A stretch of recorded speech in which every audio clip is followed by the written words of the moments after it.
Isa sa pangunahing direktiba ni Pangulong Ferdinand Marcos Jr. kay Senator Sani Angara na uupo bilang bagong kalihim ng Department of Education o DepEd ay tutukan ang estado ng pamumuhay ng mga guro.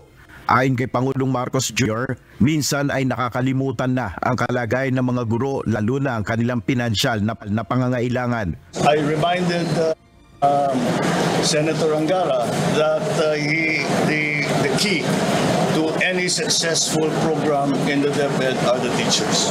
So I said we have to take care of the teachers. We have to even of course financial to make sure that they can feed their families. Kasi we tend to forget sometimes that teachers have families. We see them just as teachers. They have families and they have to take care of their families. And they cannot teach properly kung inaalala nila yung lagay ng pamilya nila. Bukod rito, nais rin ni Pangulong Marcos na matutukan ang pagsasanay ng mga guro, lalo na sa umuusbong na teknolohiya. The other part of it is non-financial is the retraining. Because ang bilis, we all know, ang bilis ng development lalo na sa technology na within 1 year, obsolete na. Within 2 years, obsolete na. Kaya turuan natin ulit. So that's what we will do. We will beef up that part of it.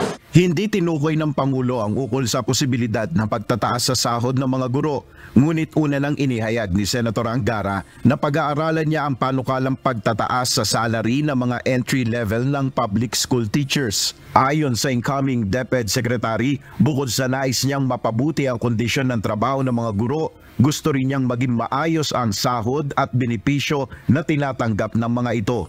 Nel Maribuho, UNTV News and Rescue, Diyos ang aming sandigan, serbisyo publiko ang aming pinahalagahan.